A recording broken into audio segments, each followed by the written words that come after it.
নবীজি মসজিদে হারামে প্রবেশ করলেন। সব নেতারা কলা পাতা কচু পাতার মতো থরথর করে কাঁদছে। হুজুর জিজ্ঞেস করলেন, ও কুরাইশের নেতারা, আমার কাছে আজ কি ধরনের ব্যবহার তোমরা আশা করো? তারা বললেন, ওদের রূহ কি আছে ভিতরে? সব ঠোঁটের কাছে এসে গেছে। বলছে মুহাম্মদ সাল্লাল্লাহু আলাইহি ওয়াসাল্লাম, একজন উত্তম ভ্রাতা, একজন উত্তম ভ্রাতুষ্পুত্রের কাছ থেকে যে ধরনের ব্যবহার আশা করা যায়, আমরা সেই ধরনের ব্যবহার আপনার কাছে আশা করি। নবীজি বললেন, কুরাইশের নেতারা শোনো, তোমাদের ব্যাপারে আমি আজ সেই কথাই বলবো যেই কথা বলেছিলেন আমার ভাই ইউসুফ আলাইহিস সালাম মিশরের প্রেসিডেন্ট হিসেবে। তিনি সিংহাসনে বসা, তার সামনে তার ভাইরা যখন তাকে না চিনে, তার কাছে যখন এসেছে খাদ্য খাবার নেওয়ার জন্য, উনি তো ভাইগুলোকে চিনে ফেলেছিলেন। তিনি ওই 11 ভাই যারা তাকে কুয়ায় ফেলেছিল, ওই 11 ভাইয়ের ব্যাপারে আমার ভাই ইউসুফ আলাইহিস সালাম যে কথা বলেছিলেন, তোমাদের ব্যাপারেও আমি আজকে সেই একই কথা বলবো। লা তাসরিবা আলাইকুমুল ইয়াউম, আজ তোমাদের বিরুদ্ধে আমার কোনো অভিযোগ নাই, তোমাদের বিরুদ্ধে আমার কোনো বিদ্বেষ নাই, তোমাদের বিরুদ্ধে আমার কোনো প্রতিহিংসা নাই, সবাইকে মাফ করে দিলাম। আবু সুফিয়ানকে মাফ করে দিলাম, আবু সুফিয়ানের বাড়ি যারা আশ্রয় নেবে তাদেরকেও নিরাপত্তা দিলাম। সুবহানাল্লাহ। রাহমাতুল লিল আলামিন কাকে বলে? নবী করিম সাল্লাল্লাহু আলাইহি ওয়াসাল্লাম অত্যন্ত বিনীতভাবে প্রবেশ করলেন মক্কায়। সাথীদের বললেন, আমার সাথীরা, আমার বিনা অনুমতিতে কোন বৃদ্ধ, কোন নারী, কোন অসুস্থ, কোন শিশু এদেরকে স্পর্শ করবে না, ফলদার বৃক্ষ কর্তন করবে না, আমার বিনা অনুমতিতে কাউকে নির্যাতন করবে না, গ্রেফতার করবে না। মানুষ সব বিছানাপত্র বগল দাবা করে কাফেরেরা দিক বিদিক পালাচ্ছে, দৌড়াচ্ছে। নিজেদের অপরাধ জানা আছে তো সমানে পালাইতেছে। নবী করিম সাল্লাল্লাহু আলাইহি ওয়াসাল্লাম দেখছেন এক বুড়ি 2-3টা বোঝা মাথায় উঠায়, ঘাড়ে উঠায়, পড়ে যায়। নবী করিম সাল্লাল্লাহু আলাইহি ওয়াসাল্লামের রহমতের নবীর দৃষ্টি আকৃষ্ট হল। উঠ থেকে নেমে এগিয়ে গেলেন বুড়ির কাছে। বুড়ি, যাও কই? বুড়ি বলছেন, তুমি কোত্থেকে আসছো? তুমি জানো না আব্দুল্লাহর পুত্র মুহাম্মদ এসেছে সাল্লাল্লাহু আলাইহি ওয়াসাল্লাম। আজার উপায় নাই, কাফের যেখানে পাবে সেখানে কাটবে। আমি আমার নিরাপদ জায়গায় পালাতে চাই। হুজুর বললেন, আমাকে দাও বোঝাগুলি, তোমার একটু আউগিয়ে দিয়েছে। বোঝাগুলি হাতে নিলেন, পথ চললেন।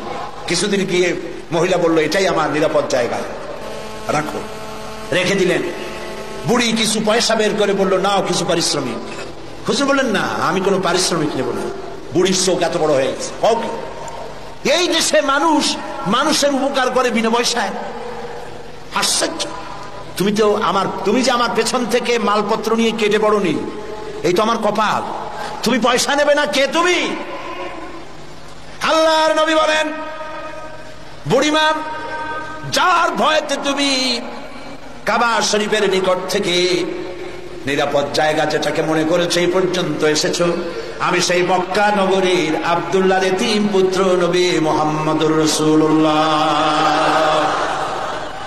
বুড়ি বলছেন, মুহাম্মদ সাল্লাল্লাহু আলাইহি ওয়াসাল্লাম তোমার বিরুদ্ধে নেতৃবৃন্দ এত বাজে কথা বলেছে, আমরা ভুল বুঝেছি। তুমি এত উদার, এত মহৎ, আগে বুঝতে পারি নাই, জানতে পারি নাই, ভুলের মধ্যে ছিলাম।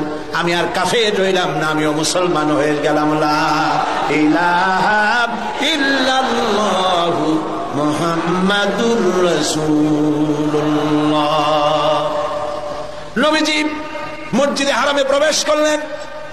সব নেতারা কলা পাতা কচু পাতার মতো থরথর করে কাঁদছে। হুজুর জিজ্ঞেস করলেন, ও কুরাইশের নেতারা, আমার কাছে আজ কি ধরনের ব্যবহার তোমরা আশা করো? তারা বললেন, ওদের রূহ কি আছে ভিতরে? সব ঠোঁটের কাছে এসে গেছে। বলছে মুহাম্মদ সাল্লাল্লাহু আলাইহি ওয়াসাল্লাম, একজন উত্তম ভ্রাতা, একজন উত্তম ভ্রাতুষ্পুত্রের কাছ থেকে যে ধরনের ব্যবহার আশা করা যায়, আমরা সেই ধরনের ব্যবহার আপনার কাছে আশা করি।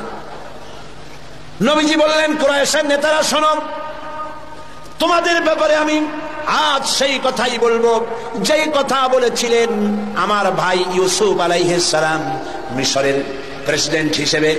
তিনি সিংহাসনে বসা, তার সামনে তার ভাইরা যখন তাকে না চিনে তার কাছে যখন এসেছে খাদ্য খাবার নেওয়ার জন্য, উনি তো ভাইগুলোকে চিনে ফেলেছিলেন।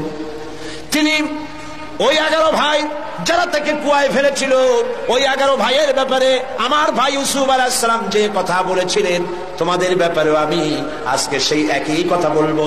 লা তাসরিবা আলাইকুমুল ইয়াউম, আজ তোমাদের বিরুদ্ধে আমার কোনো অভিযোগ নাই, তোমাদের বিরুদ্ধে আমার কোনো বিদ্বেষ নাই, তোমাদের বিরুদ্ধে আমার কোনো প্রতিহিংসা নাই, সবাইকে মাফ করে দিলাম।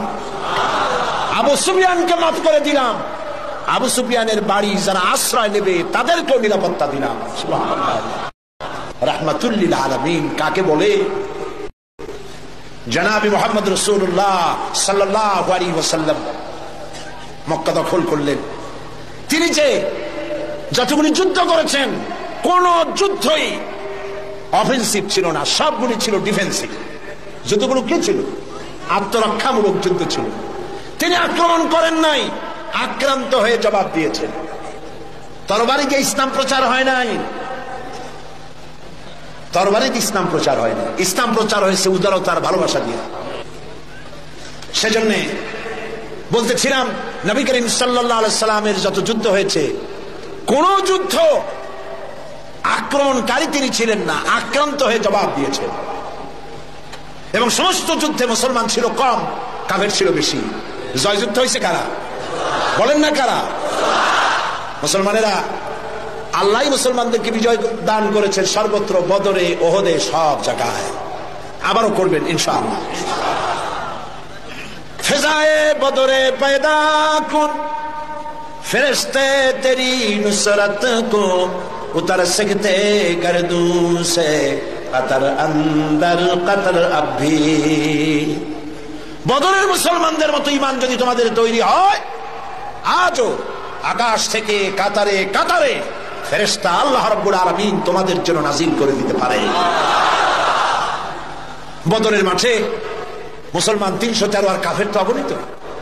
সেইখানে একজন মুসলমান দাঁড়িয়ে বলছিল, ইয়া রাসূলুল্লাহ, আমার কোনো অস্ত্র নাই, ইসলামের প্রথম জিহাদ আমি কি নিয়ে যাব, একটা অস্ত্র দেন। হুজুর বললেন, আমার কাছে কোনো হাতিয়ার নাই।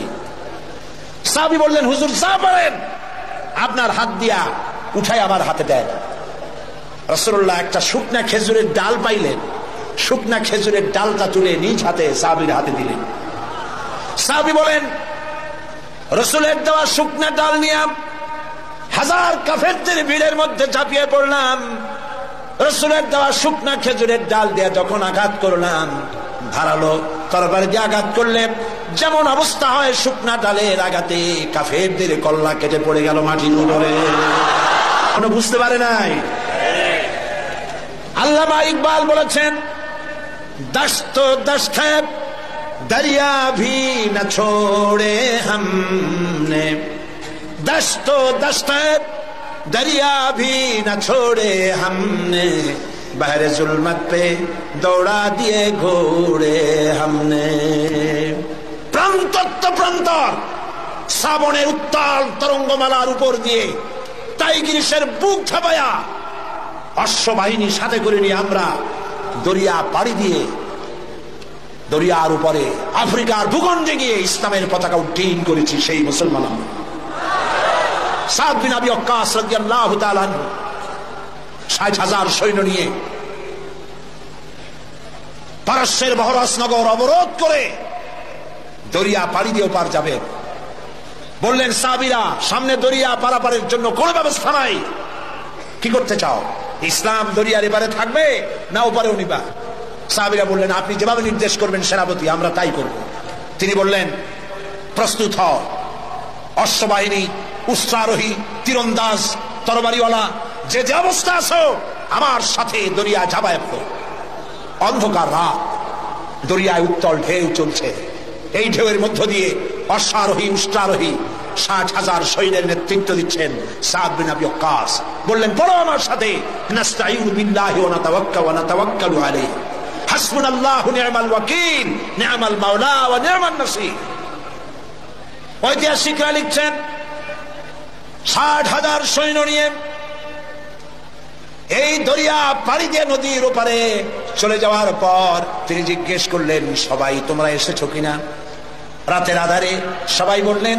সবাই খোঁজ খবর নিয়ে গুনে দেখলেন একটা ঘোড়াও হারায় নাই, একটা উটও ডুবে যায় নাই, একজন মানুষ হারায় যায় নাই, একজন মানুষের হাতের তরবারিও দরিয়ার ঢেউ ছিটকায়া নেয় নাই। আফ্রিকার কোন বুঝতে পেরেছে মুসলমানরা ঢুকেছে, সে তার সেনাপতিকে বলল, এই মুসলমানগুলির জায়গা করে দাও জঙ্গলের কাছে। জঙ্গলের ভিতরে যে সমস্ত হিংস্র প্রাণী আছে ওরাই খাইয়া শেষ করে দেবে, রাতের বেলায় যুদ্ধ করা লাগবে না, তাদেরকে ওখানে থাকতে দাও। হযরত সাদ বললেন, একটা মঞ্চ বানাও সাহাবীরা। একটা মস্ত মঞ্চ বানানো হলো। ইতিহাস শুনুন মুসলমান, আপনার জীবনের গৌরব উজ্জ্বল ইতিহাস মুসলমানরা ভুলে গেছে, যুবকরা ভুলে গেছে।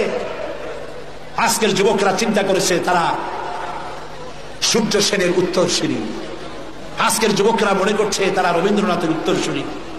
ও মুসলমান, সূর্য সেনের উত্তরসূরি তোমরা নও, তোমরা শহীদ তীতমণির উত্তরসূরি, শাহজালালের উত্তরসূরি, খান জাহানের উত্তরসূরি, খালিদ বিন ওয়ালিদের উত্তরসূরি। মঞ্চের উপরে উঠে দাঁড়ালেন, মঞ্চ নির্মিত হয়ে গেল। হযরতে সাদ মঞ্চের উপরে দাঁড়িয়ে জঙ্গলের দিকে তাকিয়ে বললেন, লক্ষ্য করুন, আরে ভাই এত মানুষ, কারো তো পেশাব পায়খানা লাগতেই পারে, আপনারা পথ ছেড়ে দেন, তা নাহলে আপনাদেরই অসুবিধা হবে। মঞ্চের উপরে দাঁড়িয়ে হযরতে সাদ বললেন, ইয়া আইয়াতুল হাসারাত ওয়াস সিবা নাহনু আসহাবু রাসূলুল্লাহ সাল্লাল্লাহু আলাইহি ওয়াসাল্লাম ফারজিউ ফাইন্না নাজিলুন ফামান ওয়াজাদনা বাদাহু কাতালনাহু। ও জঙ্গলের হিংস্র প্রাণীরা, শুনে রাখো, আমরা আল্লাহর নবী রাসূলুল্লাহর সাহাবী, এই এলাকায় ইসলাম প্রচারের জন্য এই এলাকায় এসেছি, আমরা এখানে রাত কাটাতে চাই। সুতরাং তোমরা যারা এই জঙ্গলের ভিতরে হিংস্র প্রাণী আছো, আমাদের নিরাপত্তার কারণে এই এলাকা ছেড়ে অন্যত্র চলে যাও। আমার এই ঘোষণার পরে যদি কোনো হিংস্র প্রাণী আমাদের সামনে পড়ে যায়, তরবারি দিয়ে ফয়সালা করা হবে। কাফেরেরা চিন্তা করলো, পাগলেরা কয় কি, মঞ্চ বানাইয়া বাঘ সিংহলে ওয়াজ করতেছে, একটা কথা হইল। কাফেরেরা দেখলো হযরত সাদের বক্তৃতার পরে মানুষের চক্ষু বিস্ফারিত করে জঙ্গলের ভিতর থেকে সিংহের লাইনে সিংহ, বাঘের লাইনে বাঘ, সাপের লাইনে সাপ, যার যার আন্ডা বাচ্চা মুখে নিয়ে লাইন করে জায়গা ত্যাগ করে চলে গেল। সেই মুসলমান আমরা, আবার সেই দিন ফিরে আসতে পারে, ফিরে আসবে ইনশাআল্লাহ, বলি ইনশাআল্লাহ।